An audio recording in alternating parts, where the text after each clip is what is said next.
ajar tadi daripada Tuan Omar Seling lah. Kita bila kita nak berurusan dengan kita punya klien, okay, macam saya sendiri sebagai seorang peguam, bila saya nak berurusan dengan klien saya kena tunjukkan kepada klien saya sebenarnya apa yang saya nasihatkan kepada dia adalah nasihat yang paling baik, adalah nasihat yang patut dia terima dan dia pakai. Okey, jadi untuk membuatkan dia yakin dengan kita, kita kenalah tunjukkan yang kita ni memang berkaliber. Kita ni memang orang kata orang yang berkelayakan, orang yang sepatutnya dia dengar nasihat kita. Jadi tuan-tuan puan, macam Tuan Imran ni, saya percaya Tuan Imran adalah salah seorang perunding hartanah kan. Jadi untuk menunjukkan yang kita ni seorang yang berkaliber, seorang yang layak untuk memberi nasihat kepada dia, kita kena gunakan orang kata kita punya skill untuk membuatkan dia percaya dan yakin kepada kita lah. Itu yang paling utama sekali. Selain daripada apa yang biasa kita tengok lah, kita minta pihak valuer keluarkan valuation report. Valuation report ni pula ada yang berbagai jenis. Kalau misalnya kata orang tu tak nak keluarkan kos, mungkin dia nak dapatkan valuation report secara percuma, secara verbal macam tu saja, agak sukar lah untuk vendor ataupun penjual tadi tu pakai ataupun terima idea tu kan. Jadi untuk kita mendapatkan in writing punya valuation report, report yang bertulis, yang dikeluarkan oleh valuer, dah tentulah kita kena keluarkan kos pula kat situ kan. Jadi untuk tujuan macam ni sebenarnya apa yang saya boleh syorkan pada Tuan Imran, vendor ni agak degil, dia susah nak terima pendapat daripada orang lain. Jadi benda pertama sekali yang kita kena buat adalah kita kena tunjukkan kaliber kita. Kita kena tunjukkan kelayakan kita untuk menasihati dia. Itu yang paling penting. Macam sekarang tuan-tuan puan, tengok saya tengah buat live macam ni. Saya nak kata lama sangat dalam bidang perundangan ni, taklah lama. Masuk tahun ni baru 19 tahun. Dah 19 tahun menjadi seorang peguam. Dan saya ada firma peguaman saya sendiri, ada 2 branches, satu di Ceras, satu di Sungai Buloh.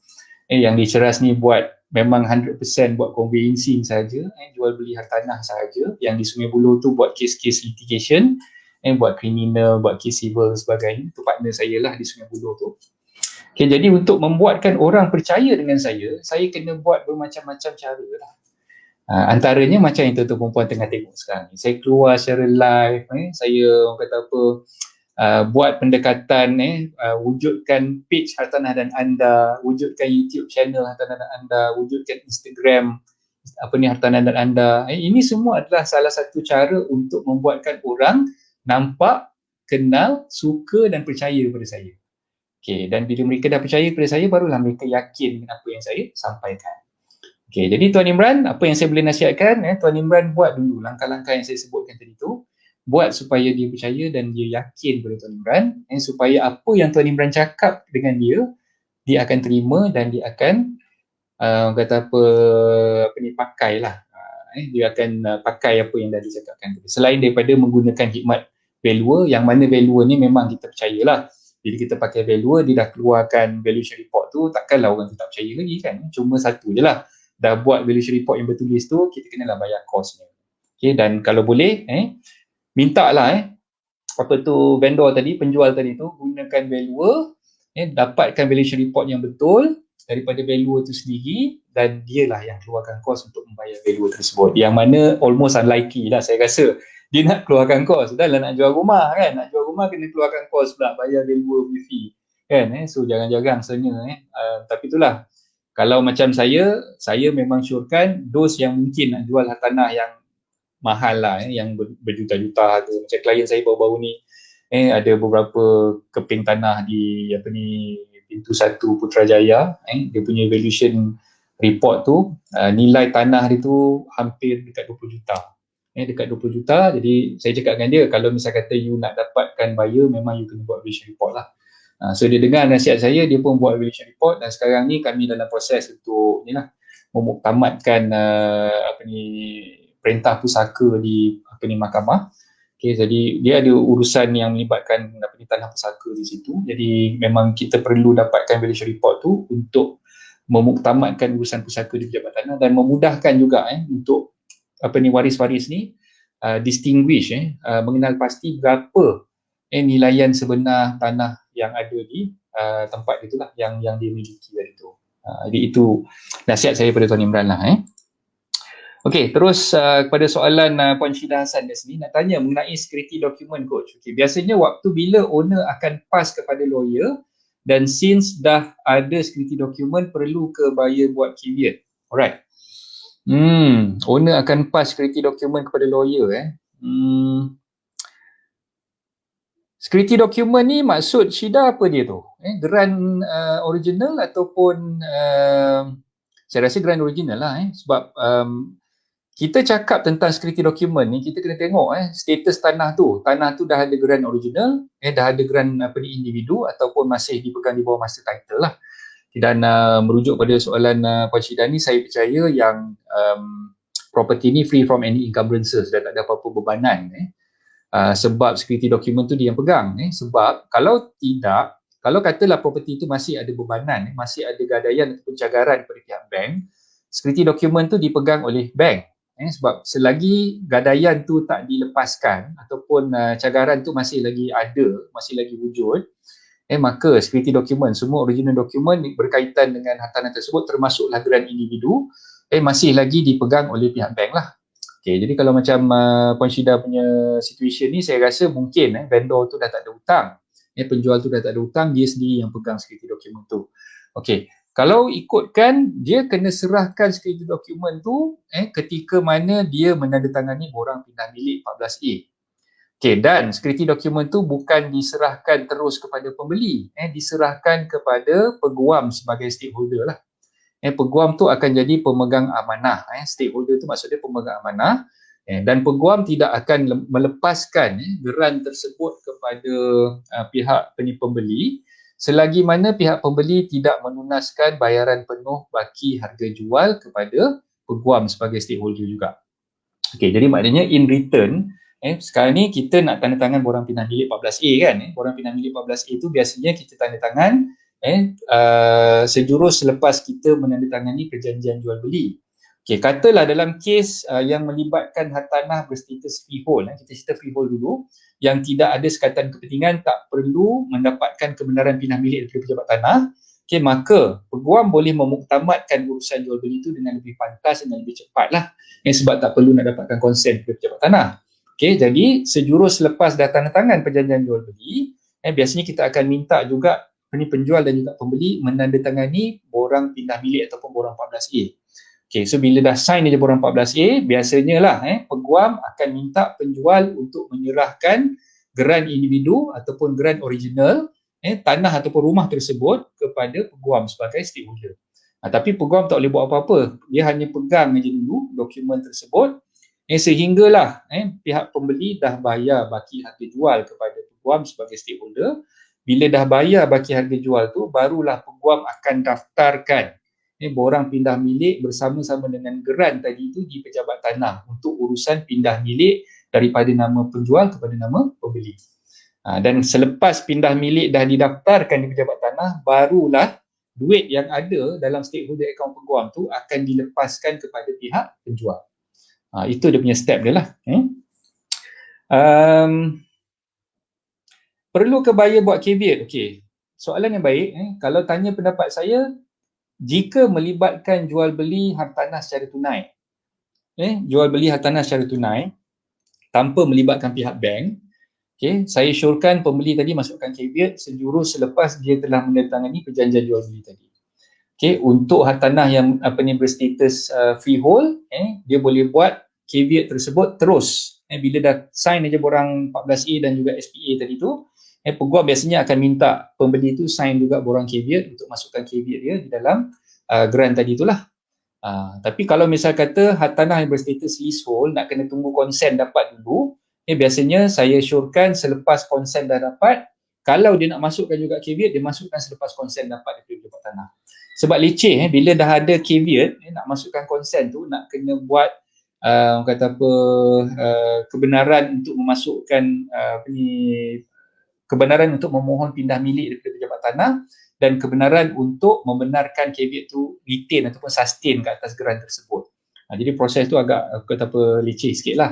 Jadi kalau misal kata yang melibatkan hartanah freehold, tak ada masalah, boleh masukkan terus caveat. yang melibatkan hartanah berstatus leasehold yang perlu apply consent pindah milik daripada pejabat tanah, kita masukkan caveat lepas kita dah ada kebenaran tu. Maknanya consent dah keluar dari pejabat tanah baru kita masukkan caveat tu.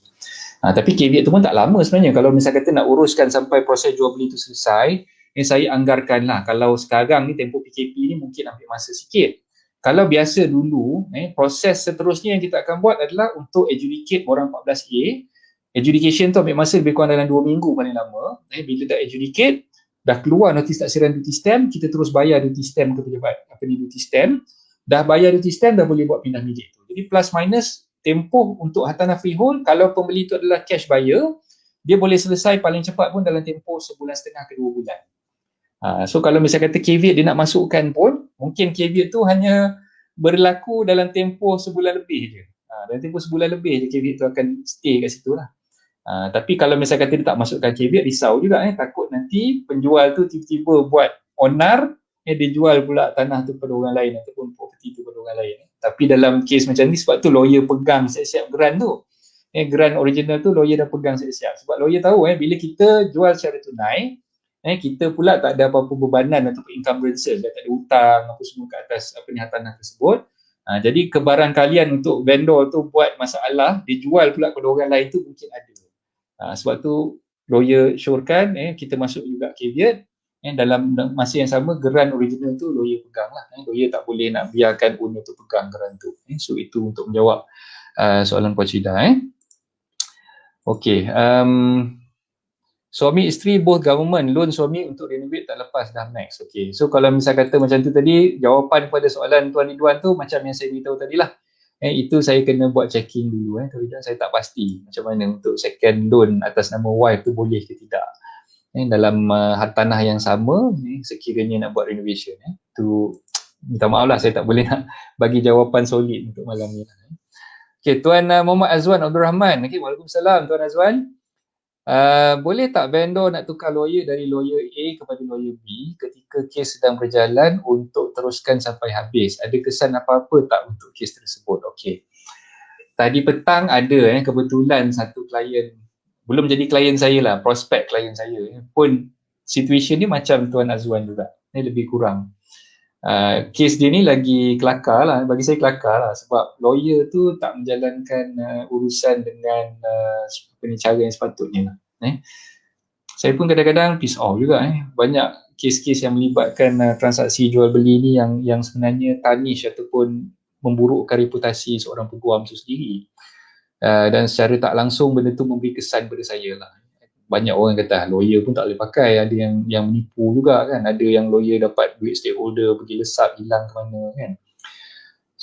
So kes-kes macam ni yang sebenarnya saya agak kurang faham dengan situasi di mana lawyer yang telah diberikan amanah melanggar amanah tersebut dan tidak memastikan urusan jual beli tersebut berjalan dengan lancar. So itu agak pantang jugalah. Saya cukup tak suka bila dengar kes-kes yang macam ni lah. Bukannya nak kata kita ni mengadap sangat nak ambil kes-kes yang klien bermasalah, dia nak pass balik kes tu pada kita. Sebab saya tak suka buat kerja tebuk tengah-tengah ni. Terusan cakap lah, kalau katalah file tu daripada awal lagi dah bermasalah, yang mana masalah tu bukan saya yang mulakan, pihak yang satu lagi yang mulakan. Kebiasaannya memang kita sendiri agak sukar ataupun kita agak reluctant lah nak ambil kes-kes macam tu lah. Jadi untuk menjawab soalan Tuan Azwan ni sebenarnya boleh. Cuma kita nak kena ada dia panggil apa tu kronologi kes tu dah sampai ke mana. Dan nak kena tengok jugalah sama ada urusan yang telah dilakukan oleh peguam yang sebelumnya tu, yang peguam terdahulu tu dah sampai ke stage yang kat mana lah. Kalau misal kata stage dia tu masih terlalu awal, tak ada masalah sangat. Kalau stage tu dah hujung-hujung. Okay, macam kes klien saya tadi, dia nak buat konsen, permohonan konsen pejabat tanah. Konsen dia pula tu ada dua. Satu konsen untuk rumah kos rendah dengan Lembaga Perumahan Tanah Selangor. Alhamdulillah konsen rumah kos rendah tu dah dapat. Tapi disebabkan masalah, saya rasa masalah tu berpunca daripada kesilapan peguam tu isi borang. Bila peguam tu salah isi borang, dia submit borang yang tak lengkap. Jadi konsen tu sepatutnya yang klien yang nak beli rumah tadi ni, dia beli suami isteri, dua nama. Dua nama. Okay, bila sampai dekat peguam tu, saya rasa peguam tu dia tulis hanya satu nama isteri saja. Dan yang nama suami ni tak ditulis. Jadi bila submit ke Lembaga Perumahan Antara Selangor, LPHS dah keluarkan dia punya konsen tu hanya untuk nama isteri saja. Yang nama suami tak ada. Padahal SNP tu, perjanjian jual beli, yang mana dah ditandatangani oleh si suami dan juga si isteri tadi, SNP tu dua nama. SNP-nya dua nama. Itu yang saya rasa macam agak pelik juga kan. Sepatutnya lawyer sebelum dia hantar serah borang tu, dia kenalah buat double check, tengok dulu borang yang dah dihantar tu betul ke tidak. So mungkin saya rasa ada kesilapan di pihak peguam tersebut, yang mana peguam tu hanya menghantar serah borang untuk daftarkan konsen atas nama isteri sahaja. So bila keluar je kelulusan, kes tu dah dapat dah kelulusan daripada LPHS. LPHS dah keluarkan kelulusan. Rupa-rupanya dalam kelulusan tu hanya membenarkan pindah milik dibuat atas nama si isteri seorang. Yang nama suami tak keluar. Jadi bila dah keluar pula surat kelulusan tu, dia submit pula ke pejabat tanah dan galian untuk mendapatkan pula konsen pindah milik sebab tanah tu berstatus leasehold. Ada sekatan kepentingan yang memerlukan konsen pindah milik diperolehi daripada pejabat tanah dan galian oleh pihak berkuasa negeri. Okay, so bila masuk aja consent application ke PTG tolak. Sebab apa? Nama dalam SMP dua nama. Consent LPHS keluar hanya untuk isteri seorang. Yang permohonan untuk dapatkan kebenaran pindah milik yang PTG punya consent tu, dia letak dua nama juga. So PTG query lah tentang benda tu dan tolak permohonan tersebut. So sekarang ni dah jadi masalah. Dia dah jadi masalah. Jadi saya nasihatkan dia tadi, kalau misal kata berlaku problem di pihak PTG, apa yang saya syorkan adalah dia kena tukar SNP tu kepada satu nama saja. Maknanya nama isteri seorang lah. So kena redo balik. SNP kena redo balik. Loan dia pula tu dengan bank dah lulus. Surat tawaran dah sign, loan agreement dah sign. Loan agreement pun kena redo balik atas satu nama wife dia seorang saja. Sebab kalau kita nak buat permohonan dengan LPHS untuk submit lagi sekali nama dua orang apa semua tu jadi masalah. Ada masalah lain pula lah yang timbul. Dia dah bercerita dengan saya panjang lebar tadi, kat setengah jam saya bersembang dengan dia. Jadi saya kata, Encik, okay, dalam Encik ni memang tak boleh tidak, lawyer tu dia kena ambil tindakan, tukar SMP tu, buat SMP yang baru, kena redo balik, loan agreement pun kena redo balik. So dah kena ni lah. Leceh lah kan, benda patutnya tak jadi masalah, tapi bila salah submit, dah jadi masalah kan. So benda macam tu yang menjadi ni lah. Jadi untuk menjawab soalan Tuan Azwan, kena tengok kronologi ni dah sampai mana. Kalau misal kata dah sampai hujung-hujung nak tukar lawyer balik, so sebab rugi sebenarnya Tuan Azwan. Bila kita dah membayar legal fee peguam tersebut, dan peguam tersebut saya rasa agak mungkin lah, saya tak pasti apa masalah Tuan Azwan dengan dia. Tapi bila kita nak dapatkan balik legal fee yang kita dah bayar dengan peguam tadi tu, maknanya kita dah terpaksa bayar dua legal fee yang berbeza dengan dua peguam yang berbeza di situ. Jadi rugilah. Rugi. Dan kalau nak juga tukar, bagi saya tak ada masalah, boleh ni, cuma nak kena tahulah kronologi. So mungkin Tuan Azwan boleh ambil nombor telefon saya. Kalau siapa yang nak contact saya boleh berhubung saya melalui nombor telefon saya lah, 012-655-0685. So boleh tengok kat bawah ni, saya ada tuliskan nombor telefon saya, 012-655-0685. InsyaAllah nanti kita boleh bersembang panjang lah. So kalau tak hari ni, esok lah. Malam ni saya dah penat.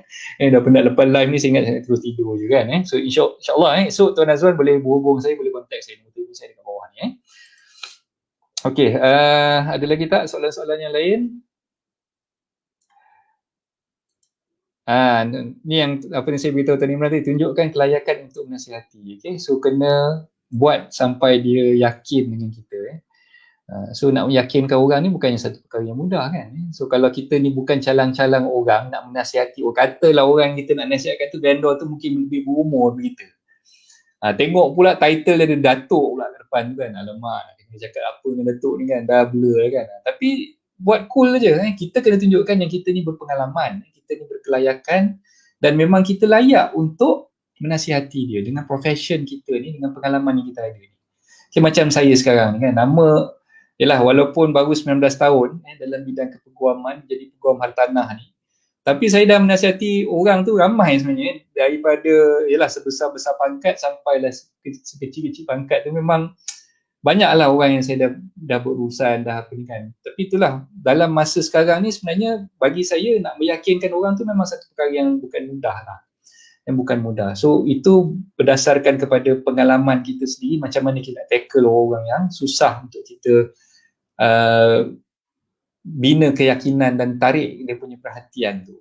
So dalam masa sekarang ni saya nasihatkan Tuan Imran bina keyakinan dan tarik perhatian dia dulu lah. Itu yang paling mustahak. Okey, Puan Nisa Baharom, Coach nak tanya, bolehkah kita tahu tarikh pemilikan tuan tanah dalam geran tanah?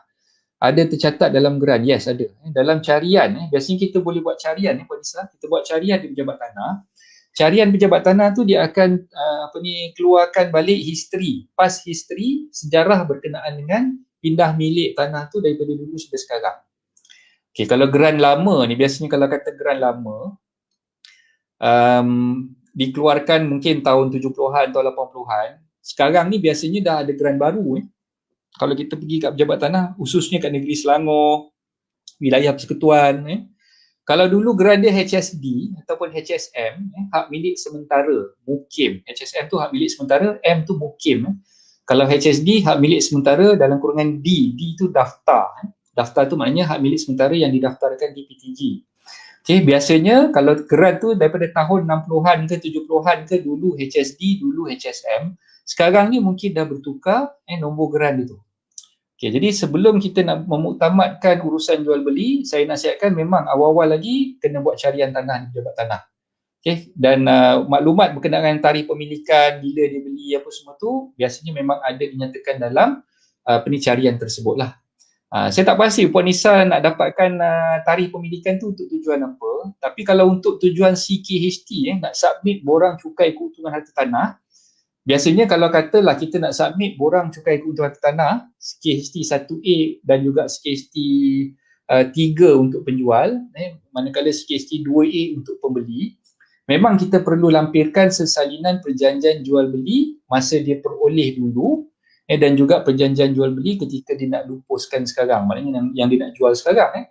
Tapi kalau misalnya kata perjanjian jual beli masa dia peroleh dulu tu hilang, kita boleh gunakan carian yang kita perolehi daripada pejabat tanah tadi tu sebagai supporting document dia.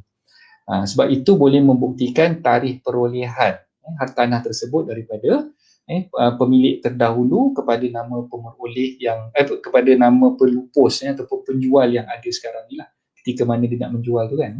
Okay, so itu kita boleh gunakan carian yang ni. So memang ada tarikh itu memang dinyatakan dalam pencarian. Okay, soalan kedua Puan Nisa ada tanya ni, practice coach macam mana kalau vendor default breach SMP, siapa akan tanggung legal fee pembeli dan sebaliknya? Alright. Soalan yang agak mencabar juga ni. Default tu disebabkan apa? Adakah kerana tiba-tiba vendor ni dia tak jadi nak jual, dia sayang ke rumah tu? Ataupun mungkin tiba-tiba dia berubah hati kata, alamak rumah ni nak jual, anak aku ni dah makin membesar, jadi aku rasa aku nak bagi kat anak aku pula lah. Jadi dia tak jadi nak jual pembeli tu tadi kan.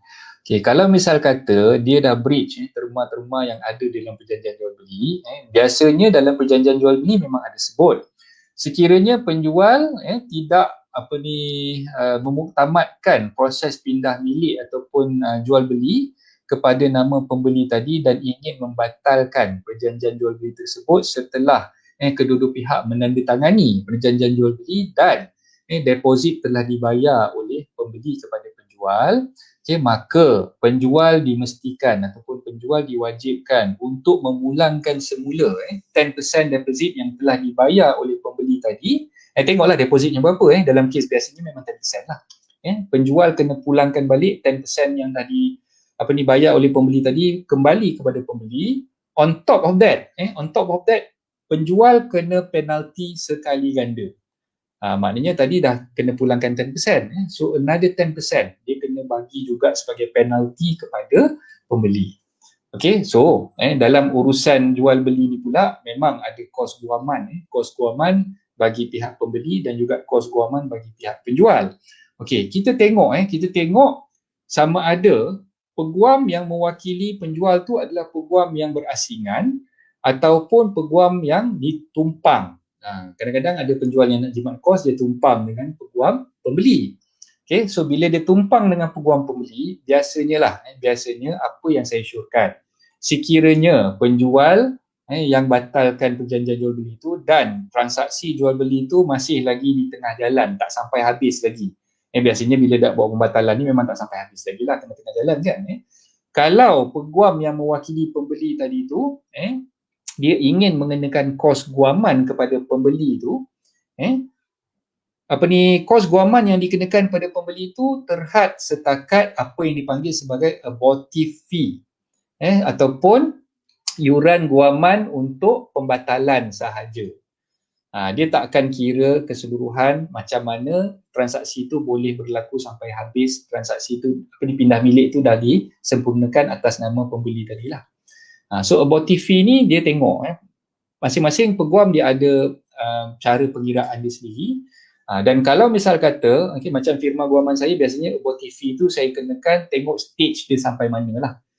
Kalau katalah kita baru je prepare SMP, tak buat apa-apa lagi selepas tu, baru nak tulis surat untuk dapatkan penyata tebus hutang, redemption statement daripada bank ke, so itu antara early stage lah yang kita kena buat lah sebagai peguam kan. Selalunya abortive fee yang saya kenakan adalah lebih kurang dalam 7 ke 800 ringgit lah. Itu yang pembeli kena bayar kepada saya. Okey. Jadi berbalik kepada soalan Puan Nisa, wajar ke tidak kita mengenakan kos tersebut ke atas penjual? Okey, benda tu sebenarnya tertakluk kepada apa yang dinyatakan di dalam perjanjian jual beli tersebut.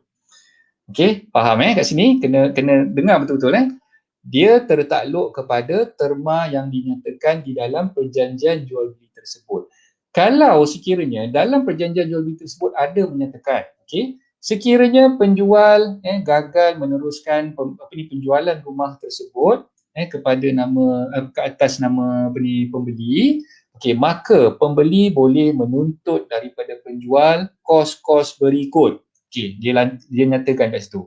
Yang pertama, kos guaman yang sepatutnya dibayar oleh pembeli kepada peguamnya. Kos apa? Yuran guaman untuk dokumen perjanjian pinjaman di antara pembeli dengan pembiayanya. So kalau misalnya kata ada dinyatakan dalam perjanjian jual beli yang mana kos tu boleh diletakkan tanggungjawab kepada penjual untuk membayarnya, maka pembeli berhak untuk menuntut kos tersebut daripada pihak penjual. Kalau agreement tu silent, agreement tu tak ada sebut, maka dia kena tanggung sendiri lah. Sebab apa? Kena faham tadi penjual dah rugi 10% kena pulangkan balik deposit tu. On top of that, dia kena lagi penalti 10%, kena bayar pula penalti 10% additional tu kepada pihak pembeli. Jadi kita boleh nasihatkan pihak pembeli, dalam agreement ni memang ada clause yang memang you boleh claim balik apa-apa cost yang you dah gunakan untuk bayar lawyer dan sebagainya, so you boleh claim balik. Kalau dalam agreement tu silent, dia tak ada cakap, so boleh beritahu dengan pembeli, look, sekarang ni penjual dah bayar balik you punya 10% deposit, on top of that dia dah tambah lagi penalti 10% deposit. Kalau kata you beli rumah ni 100,000, you dah dapat balik 10,000, on top of that you dapat lagi additional 10,000. So why not you just pejam mata je, gunakan je lah penalti 10% additional tadi tu untuk settlekan legal fee peguam tu lah. So kena nasihatkan dia macam tu lah. So itu jawapan kepada Puan Nisa. Terima kasih semua yang bertanya soalan. Semua soalan yang memang bernas-bernas belaka malam ni. Alhamdulillah. Saya pun teruja sebenarnya bila terima soalan yang power-power daripada tuan-tuan puan ni, saya seronok nak menjawab. Kecuali tadilah saya minta maaf dengan Tuan Ridwan sebab saya tak boleh nak jawab soalan tu sebab saya kurang periksa tentang benda tu lagi. Tuan Anas ada tanya ni, salam coach, waalaikumsalam. Saya nak tanya, dalam situasi pembeli berada di luar negara, bolehkah diwakilkan ahli keluarga untuk tanda tangan SMP? Alright. Kalau dia berada di luar negara, sebenarnya ada satu istilah dipanggil authorization letter, ataupun yang disebut sebagai power of attorney. Power of attorney maknanya surat kuasa wakil. Dia boleh mewakilkan ataupun dia boleh memberikan kuasa kepada warisnya yang ada di Malaysia untuk menandatangani dokumen yang berkenaan lah. Okay, so boleh jawapan pada soalan Anas tu tak ada masalah. Dia boleh mengeluarkan surat authorization letter ataupun surat kuasa wakil untuk membolehkan waris yang ada di Malaysia menandatangani dokumen bagi pihak dia.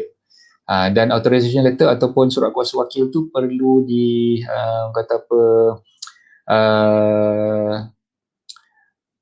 lampirkan bersama dalam perjanjian jual beli, yang mana perjanjian jual beli tu biasanya bila lawyer tulis memang dia akan buat kat situlah. Penandatangan dokumen ini telah diberi kuasa oleh pemilik sebenar hartanah ini melalui surat kuasa bertarikh berapa bulan. So dia kena lampirkan dalam perjanjian jual beli itu sebagai annexure ataupun sebagai lampirannya. So itu yang biasa kita buat lah kalau melibatkan vendor yang berada di luar negara. So itu yang kita ni lah, vendor ataupun purchaser lah. Okay. Soalan lagi, okay, tak apa. Puan Syida ada tanya lagi ni, selepas sign SPA, deposit dah release, consent dah dapat. Okay, selepas sign SPA, deposit dah release, consent dah dapat. Alright. Dalam tempoh tukar nama, tiba-tiba owner meninggal. Okay, macam mana proses seterusnya? Okey, dalam SPA, biasanya terma dalam SPA tu dia ada satu clause yang bunyinya lebih kurang beginilah. Okey, terma-terma yang terkandung di dalam perjanjian jual beli ini adalah mengikat pihak penjual dan juga pihak pembeli. Okey, yang mana sekiranya berlaku sebarang kecelakaan, mishaps yang berkaitan dengan penjual ataupun pembeli, maka pihak yang satu lagi tu sama ada kalau kecelakaan tu kena dekat penjual, pihak satu lagi tu pembelilah. Pihak yang satu lagi berhak untuk sama ada satu meneruskan pindah milik hartanah tersebut ke atas nama pembeli. Okey, itu yang option yang pertama. Atau option yang kedua, membatalkan perjanjian jual beli ini yang mana pihak-pihak akan diletakkan dalam keadaan asalnya. Okey, itu translation, direct translation dalam bahasa Melayu lah. Sebab agreement semua dalam bahasa Inggeris kan. Yang saya boleh buat translation tu direct translation dalam bahasa Melayu lah. Okey, so maknanya ada dua option. Ada dua option. Satu, kalau misalnya kata dia nak teruskan pembelian, hartanah tersebut, maka urusan untuk menukar nama penjual daripada nama si mati tadi kepada nama warisnya tu perlu dimuktamadkan terlebih dahulu lah. Kalau katalah dalam urusan jual beli ni, dua-dua pihak dah tanda tangan, dokumen. SPA dah tanda tangan, borang pindah milik pun dah tanda tangan. Tinggal nak daftarkan aja pindah milik itu dekat pejabat tanah. Semua urusan dah selesai. Urusan preliminary yang dah dibuat tu semua dah selesai. Dah muktamad dah. Semua dah tanda tangan. Tiba-tiba masa nak daftarkan pindah milik itulah penjual tu meninggal. Okay? So ketika tu sebenarnya urusan untuk mendaftarkan pindah milik itu boleh diteruskan. Tak ada masalah. Tak perlu lagi nak buat urusan untuk tukar nama kepada nama what we call beneficiary dia lah, kepada pentadbir pusaka dia, sebab semua dah dimuktamadkan. Kecuali jika melibatkan urusan yang tergantung. Kalau misalnya kata ada dokumen-dokumen yang memerlukan tanda tangan si mati tadi, yang kita tak sempat nak dapatkan tanda tangan si mati tu sebelum dia meninggal dunia, maka dalam keadaan yang macam tu, maka perlulah kita buat urusan mentadbir pusaka dulu, barulah pentadbir pusaka tu boleh menandatangani dokumen yang memihak kepada si mati tadi. So kena faham situation dia lah kat situ. Yang option yang kedua tadi, kan saya kata tadi ada dua option kan. Option yang kedua, pembeli tadi tu boleh membuat pembatalan disebabkan urusan jual beli ataupun pindah milik itu mungkin dia rasakan macam aku ni dah lah nak cepat pindah rumah baru, nak kahwinkan anak tak lama lagi ni, ataupun mungkin dia baru kahwin, dia rasa macam nak kena pindah juga rumah baru ni cepat kan, nak kena duduk juga rumah ni cepat, nak kena dapatkan juga tukar nama kat atas nama dia tu cepat. Tiba-tiba berlaku pula kematian, si mati ni pula tak sempat nak tanda tangan ada few documents lagi untuk pindah milik kepada nama si pembeli tadi tu. Maka pembeli berhak untuk membatalkan perjanjian jual beli tersebut, dan bila berlaku pembatalan disebabkan kematian ni, maka penjual melalui waris dia tu perlulah pulangkan balik deposit tu kepada pembeli. Yang ni tak perlu bayar penalti lah. Sebab bukan kita minta jadi mati kan. Sebab mati tu atas kuasa Tuhan kan. Allah yang tentukan kita meninggal tu kan. So bila berlaku macam tu, maka deposit tu perlu dipulangkan dan tak ada penalti dikenakan kepada penjual tadi tu lah. So itu situation ni lah. Alright. Ada lagi tak soalan? Sekejap dah pukul berapa dah ni? 1 jam dah saya bersiaran ni, bukan setengah jam sama Coach Azad dah ni, 1 jam sama Coach Azad ni. Kena bayar saya ni. Tak adalah, saya gurau je. Noted Coach, terima kasih atas penerangan. Okey, terima kasih Azwan. Okey, Tuan Firuz Osman, bank hilangkan geran tanah yang dibuat pinjaman telah dilangsaikan setelah ada pembeli. Okey, ini menyebabkan pembeli mungkin membatalkan pembelian kerana nak tunggu proses geran baru lama. Okey, apa soalannya? Soalannya kat bawah ni. Okey, dia pecah dua pula ni. Soalannya kat bawah ni. Okey. Apa tindakan yang boleh diambil terhadap bank? Alright. Geran hilang tak ada masalah sebenarnya. Kita boleh buat permohonan untuk dapatkan geran yang baru. Dalam kes macam ni, saya pernah ada satu kes saya macam ni. Tak berapa lama dululah, tahun lepas kes tu. So isu dia yang hilang tu bukannya bank yang hilangkan, tapi peguam yang mengendalikan urusan pinjaman penjual dengan bank dia terdahulu. Dalam kes tu loan dia dengan LPPSA. So peguam yang buat documentation untuk LPPSA tu, dia dah hilangkan geran sebelum dia sempat nak bagi geran tu kepada LPPSA. So bila kita nak dapatkan dokumen dia panggil apa tu, penyata tembus hutang daripada LPPSA, dalam surat LPPSA tu dia tulis mohon dapatkan pengesahan daripada peguam sekian-sekian. Saya tak nak sebutlah nama peguam tu.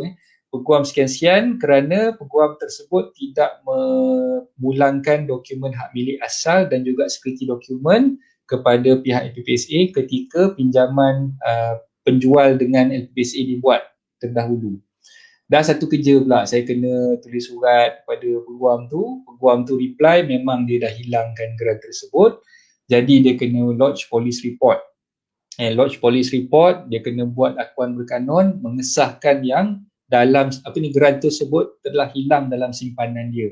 So kena tunggu geran baru dikeluarkan oleh pejabat tanah. Bila geran baru dah dikeluarkan oleh pejabat tanah, barulah kita boleh buat proses untuk pindah milik ke atas nama pembeli yang baru tadi. So plus minus kat situ ambil masa lebih kurang 6 bulan baru selesai. Geran baru nak dikeluarkan oleh pejabat tanah. Kebetulan dalam kes tu pejabat tanah di Negeri Sembilan, pejabat tanah dan galian Seremban. Di Seremban. So proses untuk dapatkan geran baru tu lebih kurang 3 bulan juga. Sudah dapat geran baru tu nak kena endorsekan lah, macam-macam lah prosesnya. So sampai dekat 7 bulan lah lebih kurang. 7 bulan baru selesai kes tu. So apa tindakan yang boleh dibuat? Macam yang Tuan Firuz tanya ni, jawapan kepada soalan tu kena minta bank untuk dapatkan geran yang baru lah. Gantikan geran yang hilang tadi tu dengan geran yang baru. So proses tu boleh dibuat, tak ada masalah pun sebenarnya. Okey, ASM Property, Waalaikumsalam. Siapa lagi ada tanya ni? Okey, tak ada lagi kot. Syida Hassan noted, thank you coach. Nisa Barum, terima kasih coach atas jawapan. Lain kali boleh tanya lagi insyaAllah. Okey, so itu sajalah perkongsian saya untuk malam ni. Dah 1 jam 3 minit saya bersiaran. Dia tak diam. So itu sajalah perkongsian saya. InsyaAllah kalau ada rezeki kita akan jumpa lagi. Okey, cuma satu je saya nak minta pandangan tuan-tuan perempuan. Ada lebih kurang 14 orang yang tengah tengok live saya ni. Saya nak minta pandangan tuan-tuan perempuan, perlu tak saya tukar balik rancangan live saya ni ke sebelah pagi, atau tuan-tuan perempuan lebih selesa saya buat sebelah malam macam ni? Untuk segmen 30 minit Hartanah bersama saya, tuan-tuan perempuan lebih suka saya buat sebelah malam macam mana yang saya buat sekarang ni, ataupun nak saya tukar balik ke sebelah pagi? Okay, sebab sekarang ni saya pun terfikir juga, kalau saya buat sebelah pagi, saya kena share laptop saya ni dengan anak saya, sebab anak saya dah start PDPR kan. Jadi alangkah baiknya kalau saya tukar segmen saya ni sebelah malam je. So kalau semua selesa untuk saya buat sebelah malam, saya rasa sebelah malam lagi senang kot ramai yang boleh tengok So kalau saya buat siang tu mungkin ada yang kerja dan sebagainya Jadi kalau nak buat sebelah malam, saya akan teruskan kita punya perkongsian sesi bersama saya ni sebelah malam lah. Okay, jadi macam mana? Saya minta tuan-tuan perempuan untuk bagi respon sikit kat sini. Ya, ada yang boleh tolong bagi idea nak kekalkan ke sebelah malam tu macam mana tu? Okay, terima kasih Puan Nur Hashimah tolong tagkan kawan-kawan ramai dia tag. Terima kasih banyak-banyak. Tuan Muhammad Faiz Saleh terima kasih. Thank you coach, mantap jawapan. Okay, sama-sama. Okay. Malam okey lah. Putri dah cakap malam okey. Sebelah malam okey. So banyak yang nak suruh saya tukar ke sebelah malam. Jadi kita kekalkan sebelah malam lah So saya tak payah nak buat sebelah pagi lagi lah. So, pagi pun kadang-kadang kelang kabut juga kan. Saya kadang ada nak kena pergi pejabat. Tapi itulah saya fikir sebab PDPR. Anak saya dah start buat PDPR.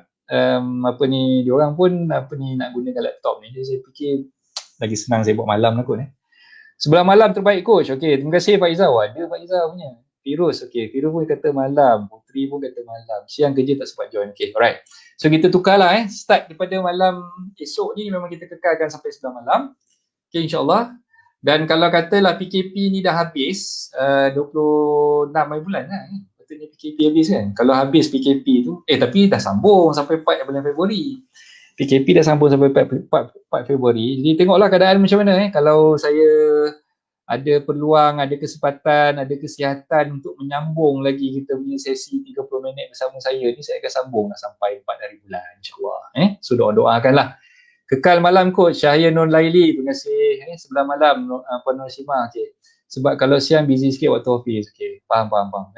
Alright, so itulah saya ucapkan terima kasih atas feedback daripada tuan-tuan perempuan semua. Terima kasih atas mereka yang dah bertanyakan soalan dan kalau misalnya kata ada jawapan-jawapan saya itu yang kurang jelas, kurang difahami itu saya minta maaf banyak-banyak lah dan macam saya beritahu tadi boleh ambil nombor telefon saya ada kat bawah ni so boleh contact saya melalui telefon insyaAllah kita boleh berdiskusi melalui telefon yang lebih senang insyaAllah. Okay, alright, so itu saja daripada saya untuk malam ni. Assalamualaikum warahmatullahi wabarakatuh.